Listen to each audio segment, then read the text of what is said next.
Hey everyone, welcome to another episode of Coffee and Talk. And today we're going to be talking about franchises. Is it possible? Today we're having coffee at the Padel Club. Yeah, with a little bit of gossip. I like it. franchises. Franchises paddle clubs. Hold it. What are you drinking first? Whoa, what am I drinking? Yeah. Oh my You God. seem to forget so quickly. Espresso Delightful. What brand is this? Grand Italia, Grande Italia, baby. and this is a Napoli. Napoli, 100% Arabica.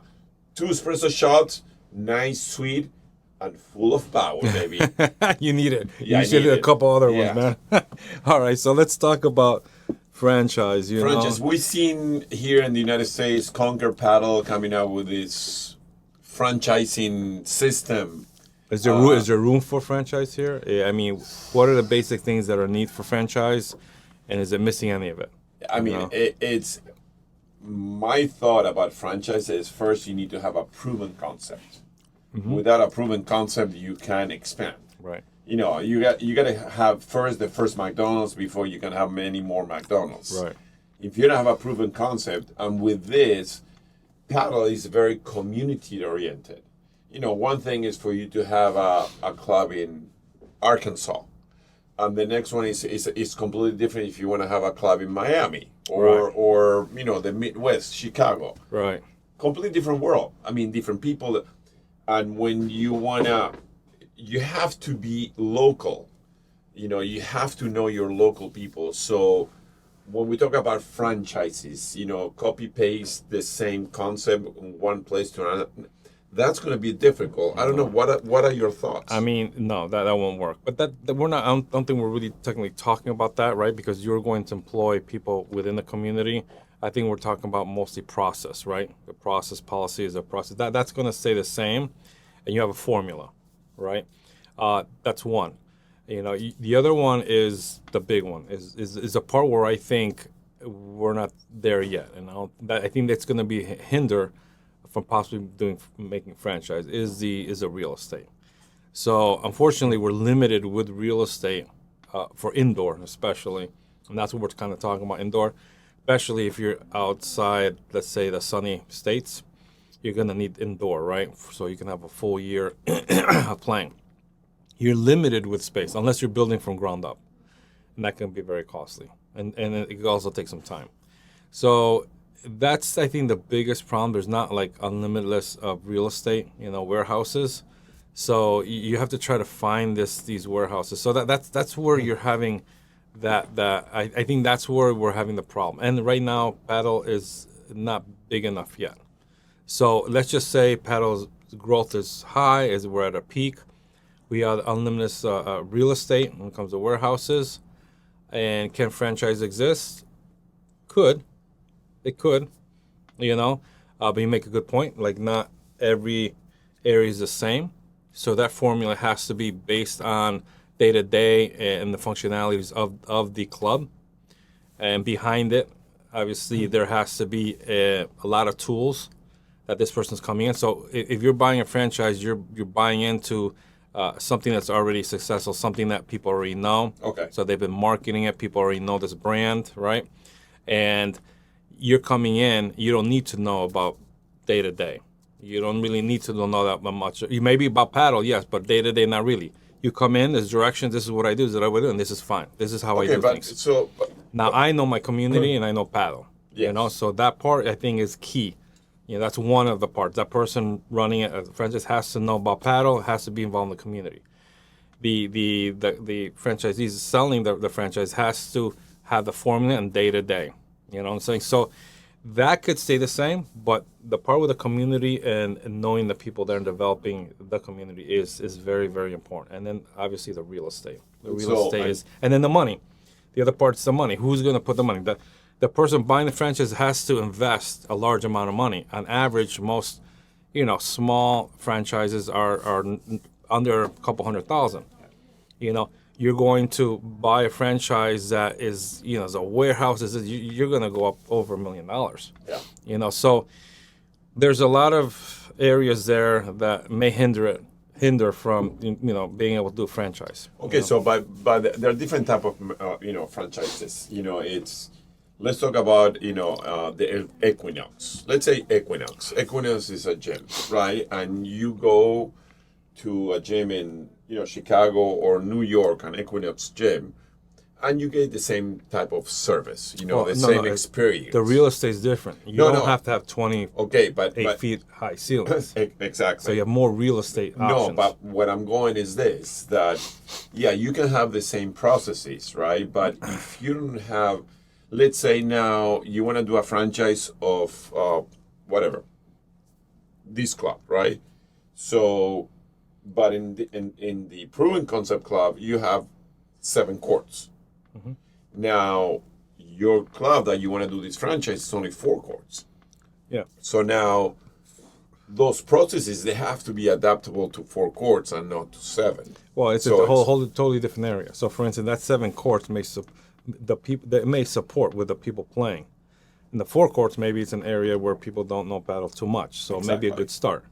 But what's key is the right person. So that person there running at 7 court place that knows the community there, that's going to be the wrong person for the other places for us. So they have to find a person who is very involved in that community and knows paddle, has the resources that can get people there. Yeah. So that's and that person's the one who may invest into, because he knows that he knows the community can get the people there. But the investors will be willing to invest probably in that. One of the most difficult things that we're having for the growth of paddle worldwide, not only in the United States, but we know that Southeast Asia, the Middle East, Asian in general, the lack of qualified people to run clubs, from coaches to managers, because it is very difficult to run clubs if you don't know the sport. Well, that's what they add. So the person coming in that you're buying the franchise from has the day-to-day. That's his job. Yeah, but if you don't there's only so many platforms to use when it comes to what it calls. Yeah. There's accounting. There's all these things that person already knows. So the person coming in does not need to know any of those things. It may be basics. The better, the great. Not necessarily. But yes, because their job is to say, hey, I'm coming in. You go do a franchise. You come in. You don't know anything about donuts or anything. They give you manual. They give you this training. They even have like a school. They do that. You come in and now you follow that and you're fine with that. What they're looking for is number one, the location, right? And that company also, does the demographics and figures out if that location is good or not. Okay, so that way you have a higher percentage of being successful. And number two, if you're qualified, and what probably they're looking for is somebody, like I said, who knows the community, that whole area, is involved with paddle, and can bring people and has a good personality. Exactly. Those things. That's what they're looking for, not necessarily if he knows how to do it day to day. Because that company is going to give them that. But a manual cannot give you that. No. They have to provide. You have to find the right person. They have to provide training. You go to school for training. You go through the whole process. They come in and you apply that whole thing. But and here in clubs, the most important assets of any club are the employees. I go from front desk. Yeah, you can create process and all that, but that personality, that outgoing personality, that smile, in the that training, connection to the thing. In the training, it's going to tell you that. Okay, but these are the things you need to do. But let me give you. You can read all the manuals that you want. It's not the manuals. It's a training. It's a training program. And you have support there that's going to talk to you about those things. But if you don't know how to play paddle, how can you teach paddle? In a franchise, though, that person here has to have already done it and have a successful formula. Okay, but if you need, for you to run a club, you need coaches. Coaches introduce new people to the club, brings new members to the club.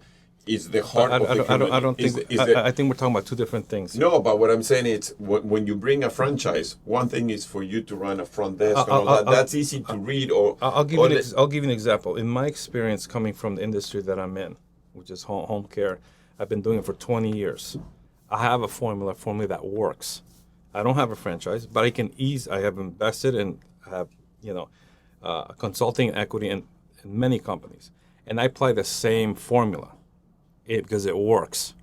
Now, I'm getting tons of people who come and ask me if I'll help them develop this or consult. And some people I won't because I could see that they don't have that, but if they do, I know it'll be a better chance of being successful. Yeah, but and they just have to follow that. I just know that they have the resources and they come from the industry and they know the people and I know they'll do a good job. but they just need that training. They need to understand the process to follow that process, and that back end will be fine. Who to employ, okay? When to employ, your departments, all those things are it's training. They're going to train you. You're going to know that because they've already done it so many times. It's been 10, 20 years of experience. That's what they're supposed to do. You can have the manual all you want. It's not a manual. It's called a formula. You can have the formula, but if you don't have the right people, the right coaches, in the formula, they're telling you how to get the right coaches, how to get the right people. Exactly. Okay, so it's not and who to let go, who not to hire. Okay, but if they tell you how to get it, but if you can't get them, what do you do as a club? Well, I mean, you're going to have to get it. It's not like you can't get a coach, you know? So they're going to say, if you can't get a coach, we'll help you find the coach. Because that person who's selling you that franchise is very involved in whatever business they're in. And they've been successful for decades and decades. It's the only way somebody's going to buy a franchise from them. Nobody's going to buy a franchise from them that they don't know who they are. This person has already proven himself in the industry of being very successful, and they have a brand. That's who you're buying what do you call it from? A franchise from, not from just some guy who thinks he can do it. So what are your thoughts about franchisees or not? I mean, it's not there yet. Do we have one person that has a brand that is shown? We have a handful that are at the beginning stages that I can see. Maybe in the future, in the U.S., it's not been here long enough. That's number one. The second part is the real estate. That's going to be a difficult area too. Because there's not just an abundance of real estate with 26, 28 feet high ceilings, and even if they are, the per square feet could be way too much. Because they're not making enough money per square feet than other industries. So let's say other industries, they're able to rent that out to other industries that are willing to pay more because they're making more off that per square feet of real estate, and that's the other challenge right there. Yeah. I mean, for me, the franchise option, it will be very difficult. There are not really worldwide. There are not really proven concepts of franchises that they really work. You know, every club has their own identity. Every region, every locality has their own identity. So you got to work within. You know what I mean? And as a club owner, it's kind of risky. I think it's too much money. They might promise you a lot of things, but I don't know, it will be very difficult to deliver those things. Yeah, they can give you a manual or a formula, whatever you want to call it. But that formula doesn't mean that it's going to be ideal for your place, for your locality, and for the type of people that you're trying to attract to your club. So if you want to have, first you have to define you want to have a premium club, neighborhood club. I mean, everything it's fine. I mean, you go around the world, you go to Spain, you have premium clubs, you have medium tier clubs, you have neighborhood clubs, you have public parks with paddle courts. So it's having that formula. It's sort of like risky right now. We haven't seen any real that club, that brand is gonna kill it, all over the place, because there's so many unstable. It's too premature right now. It is too premature. But when you're talking about a franchise, you're talking about professional, in a professional corporation that is proven. They've already done it. They have a brand. They have that formula that works. And that company is also going to tell you if that piece of real estate in the area will work. Yeah. Okay? So it's not like, they just have something thrown in there. No, we're not there yet. And if somebody's offering you that, then you might want to be, a little skeptical. You know what I'm saying? I think at best what you can get is definitely some consulting on people who have the experience in the industry. For sure. But it's too premature right now. There's just not, the battle hasn't been here long enough, and nobody has shown that they're that they're successful in multiple areas and that can do a franchise. And please, you club owners or future club owners, please be careful of whatever you see on Instagram, on the marketing they do and all that. You got to go dig in and see the proven concept. They have to be successful clubs. It's about seeing the numbers, see where they're located. If they have opened other clubs and how successful they are. I mean, are they promising on their deliveries? You know what I mean? what are the results on the other options that are opening everywhere. So it's easy to put something on paper and present you a PowerPoint presentation, but you have to be careful with that, and just be careful there, because there's the world of paddle right now. It's all over the place, and you're trying to run a club and be successful financially, and and make sense, and you want to build it up.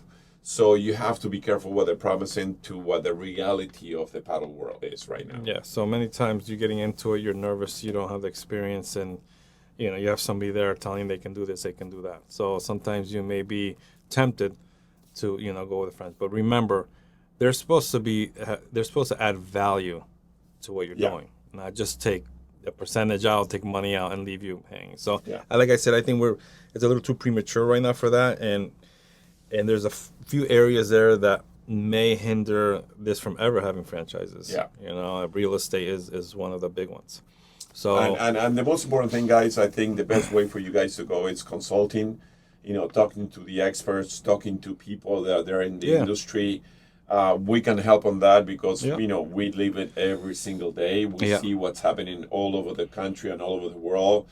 We're on the court. We're talking to the people. We're seeing the clubs. We know everybody on the industry, so we're here to help as much as possible. If you have any questions, just comment or DM us. We can send you back a quick answer. Yes. All right, guys. Thanks for joining us at Coffee and Talk. And don't forget to place that click notification button, share, like, and we'll see you on the next episode of Coffee and Talk.